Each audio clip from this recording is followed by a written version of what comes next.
Und ist überhaupt für die Zukunft der Koran das, was immer gilt, oder wird sich da auch mal was ändern, oder wird da was mal nicht mehr nötig sein oder so? The question is, the Holy Quran claims to be a book which relates its teachings to human nature.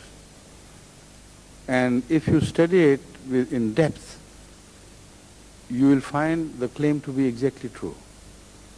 So any teachings which is related to human nature cannot be changed, because human nature is unchangeable. Such a teaching must have provisions for the swings of human nature. Within that scope of the swing of human nature from this side to that side, if a teaching covers every possibility in principles, then in detail you can chalk out your own path according to the situation. So because the Holy Quran claims to be a book related to human nature, that is why it claims to be eternal. It is for someone else to prove it wrong. As far as I'm concerned, repeatedly I have come across challenges, and every time I found the Quran was right in its claim that it had enough flexibility in its teaching in relation to the human nature that it should not be changed anymore. If you want a clear illustration, I can give it to you in relation to Judaism, Christianity and Islam. The comparative study, I can give you the example of the stress of Judaism on revenge. At the time of Moses, when Torah was revealed, the stress was on the revenge, and practically no room was left for forgiveness. Only a short window remained open. The reason is obvious. The people of Israel, the children of Israel, had long been oppressed by a despotic rule of pharaohs who had deprived them of their basic dignity, and they could not stand up to them for their rights. So they were trampled down people whose character was being destroyed over misuse for centuries, or abused for centuries.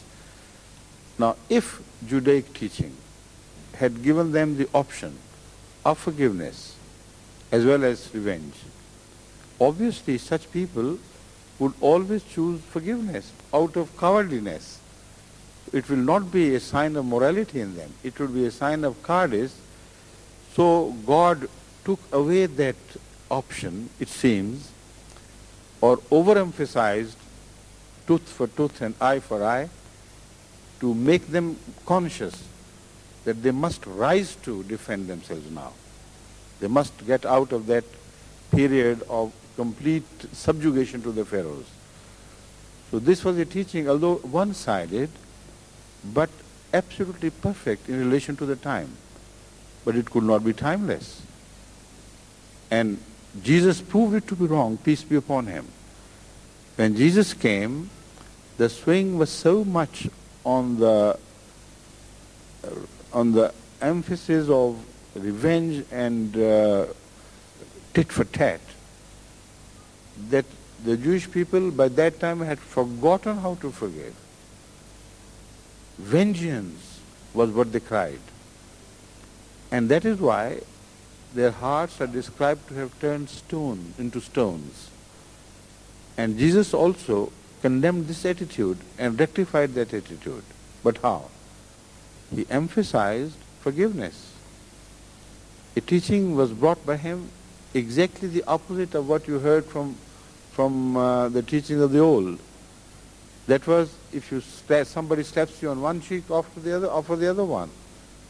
So this was to rectify. It was a remedial teaching, but it could not be permanent. So when it did its part, when it played its role and rectified the imbalance in the reactions of the Jewish people, then it should have been steadied and come to a middle part. This is exactly what Islam did. According to Islam, revenge is the right of a person whose rights have been misappropriated. But the Holy Quran says forgiveness is better. But that's not all. It lays a condition that you can only forgive if forgiveness can lead to reformation. If forgiveness encourages crime, then you are not permitted to forgive. Now this is what I mean, a teaching perfectly related to human nature. It takes care of all the different possibilities. Some people cannot be satisfied unless they take their revenge. But there the Holy Quran says, all right, take your revenge, but not a morsel, not a dot more than what you have been done, the wrong which you have been, has been done to you. If you are equal, if you are just, only by that much you can take your revenge, no more. But some people are more kindly disposed. They are given the message, forgive, because Allah loves those who forgive. But at the same time, if your forgiveness encourages crime, then you are not permitted to forgive. I have been asking various scholars I come across during my journeys, and sometimes they come to me, to improve upon this teaching. How would you change according to the change of the time? You can't, because this is a perfectly balanced teaching. So if the same is true of all the Quranic teachings, then there should be no change.